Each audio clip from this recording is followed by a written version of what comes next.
Maybe Black excellence isn't simply about celebrating remarkable accomplishments. Maybe it's about recognizing people whose successes weren't always recognized.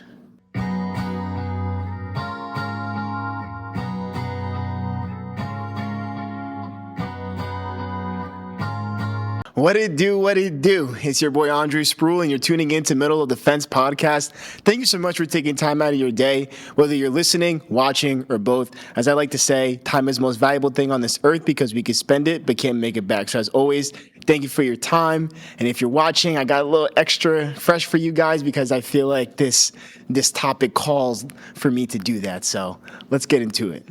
Have you ever noticed how certain phrases become part of our culture? Yet, we rarely stop to ask what they actually mean. One of those phrases is Black excellence. Maybe you've heard it after someone graduates from college, or maybe you've heard it when someone wins a championship, or starts a successful business, or reaches a milestone that inspires millions of people. And it's a phrase that's become increasingly common over the past several years. But recently, I find myself asking a very simple question. Have we misunderstood what Black excellence really means? And the reason why I bring this up is because maybe the conversation isn't just about success. Maybe it's about something much deeper than that. So, the term Black excellence, I've heard it all my life, and it carries more significant weight for me compared to, let's say, some other people. And I'm not trying to make that all about race, by the way. But growing up, I always thought that anytime I heard Black excellence and heard it as a child, as a teenager, and in my early 20s, I always saw it as the highest mark possible. And it would include things like winning big awards, or being a millionaire or billionaire, being on the Forbes 40 under 40 as a Black person, or just reaching these types of goals and milestones that the common person can only think of. And it's not to diminish anyone who has been thrown into that Black excellence category and have gone on to achieve great things. Again, nothing wrong with that. Regardless of how I feel towards certain celebrities or anything like that, I won't ever hate on someone else's successes. Because again, everyone has their own path and purpose in life, and it's up to us to follow it. But when it comes to that Black excellence and how I interpreted it, that's how it always was, like the highest forms possible. But as I've gone through life and have met just people from all walks of life, the definition started to change. And I started to realize, wow, with that term, we're just focusing on a very select few number of people and overlooking the Black excellence that shows up in other forms, like the teacher that impacts students for generations, the person that always holds food drives and school give backs and impacts their community in a positive way that helps people for generations. And the list goes on and on. And if it's a Black family with a 2-parent household, that's an achievement too, because of the stats that are out there of how common it is to have a single family home, especially when you're a Black family. And people have their own ideals for why that's the case. But if your boy is being honest, there's a systemic issue with that, but I won't get too much into it for this episode. But redefining what Black excellence really means, because it goes far beyond achieving the goals that a select few are able to do. And we should also focus on the people that are truly leaving an impact that may never get that notoriety or fame, even though there are people that probably deserve it more than the celebrities that we look up to, that we attach that Black excellence saying to. To understand almost any phrase, it helps to understand where it came from. So, the idea of Black excellence didn't emerge because Black achievement suddenly appeared. Black men and women have been making extraordinary contributions in fields such as science, education, business, medicine, the military, sports, the arts, and countless other fields for generations. The phrase Black excellence gained prominence because many of those contributions weren't always recognized equally. And for much of history, barriers to education, employment, voting, housing, and opportunity meant that many of them either went unnoticed or, even worse, were intentionally overlooked. So when recognition is limited, communities often create ways to celebrate one another. In many ways, Black excellence became more than just a compliment. It became recognition. It became encouragement. It became a reminder that achievement was always possible, even when society always didn't acknowledge it. And I think understanding that historical context changes the conversation entirely, because now we're no longer asking why people celebrate Black excellence. We're asking what that celebration is really trying to communicate. Psychology offers another interesting perspective. Researchers have long studied something called social identity theory, which you may have heard me mention in previous episodes, which suggests that part of our identity comes from the groups we belong to. When someone from our community succeeds, it often feels like more than an individual accomplishment. It expands what's imaginable for everyone else, and that's important. Representation matters because people naturally look for examples of what's possible. A young student who sees someone with a similar background become things like a doctor, an engineer, an entrepreneur, an elected official. They don't just see another successful person. They begin to think, maybe I can do that too. Recognition shapes expectations, and expectations often shape outcomes. That's one of the reasons why celebrating achievement can have effects far beyond the individual being celebrated. So, if you can't tell already, this episode is about Black excellence. But to stray away from it just a slight bit, as far as me wanting to shed a light on something that I witnessed that really started to change my perception of how I viewed Black culture, how I participated in it, and making me realize why I wanted to leave a bigger impact, because I simply was ignorant to it. Now, growing up, being Black is important to me. A Black American, that's important to me. You know, that comes from my father's side, and generations ago, like, we don't know what country my dad's family came from, because at one point there was a generation that was enslaved in this country. And I always grew up with the Black culture, knowing the music, knowing the lingo, being in predominantly Black settings. I mean, I played basketball in Newark, New Jersey, as with this complexion that I have. You know what I mean? And for those that are familiar, I was on 7th and 8th Street, so that tells you all you need to know.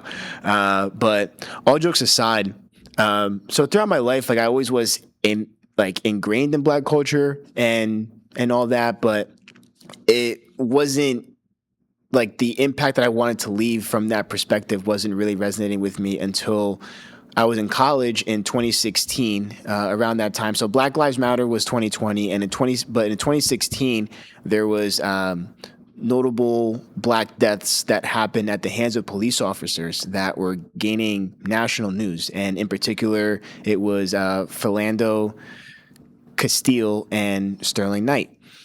Alton Sterling.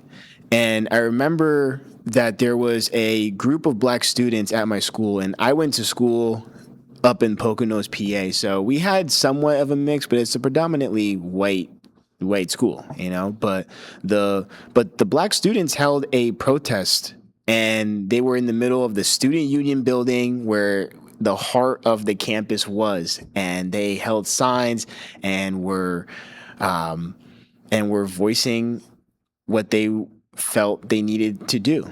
And I remember just sitting there, just watching it, just soaking it all in. And part of me was wondering, like, why am I not taking part of this too? Because, yeah, I'm Argentinian, but I'm also black as well.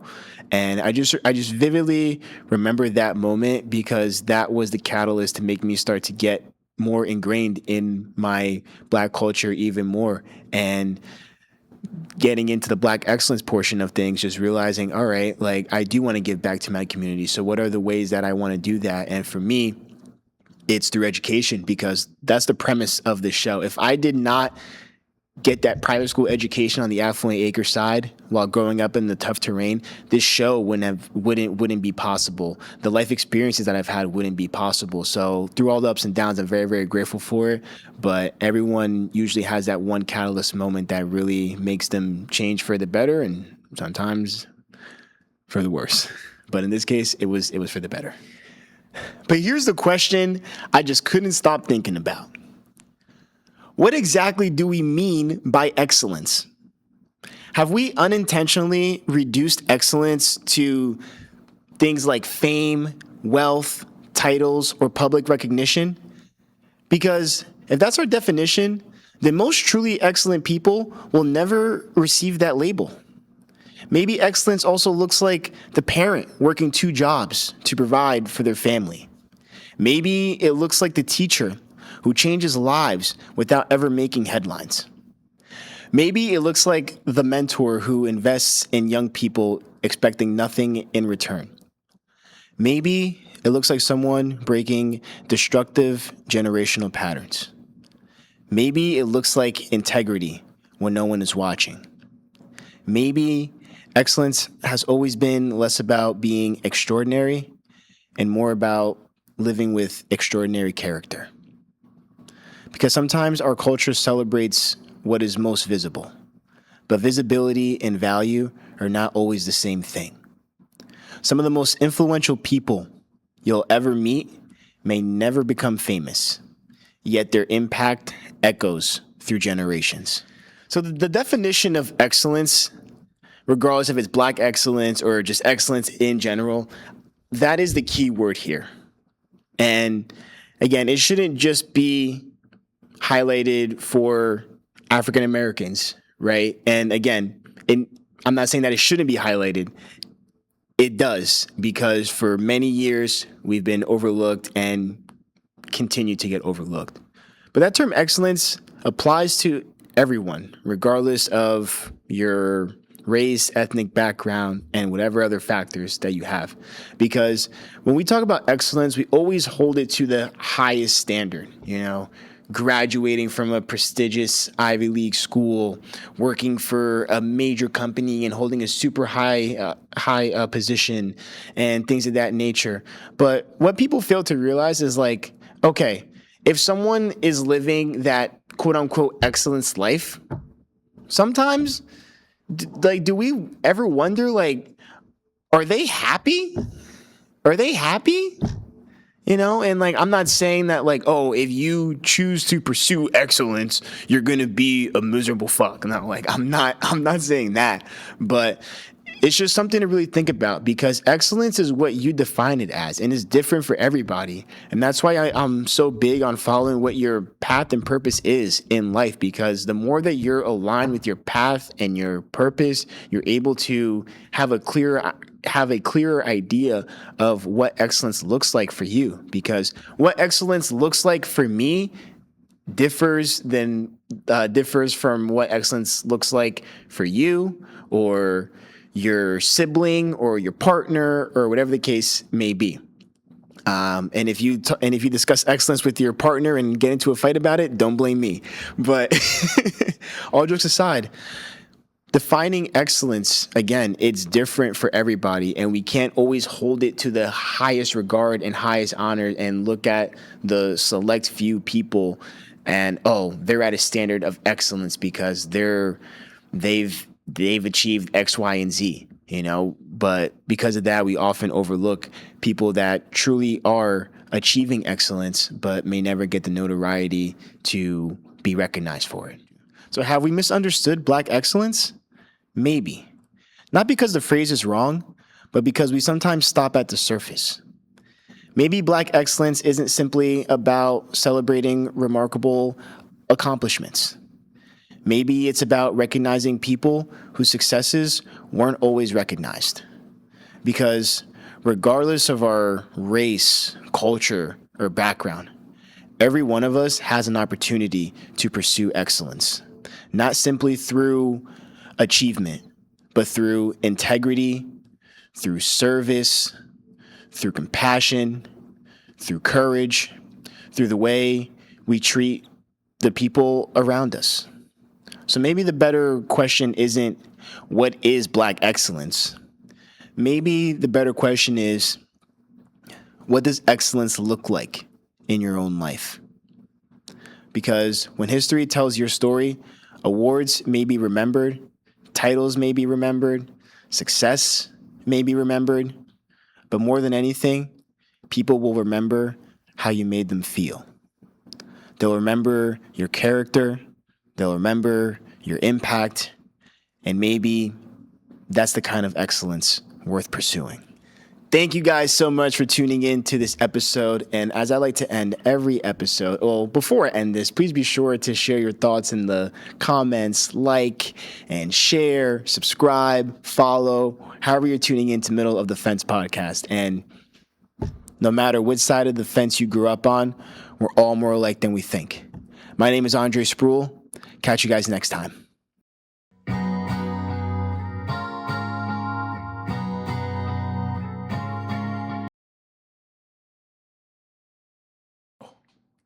Didn't realize that you were still there after this video.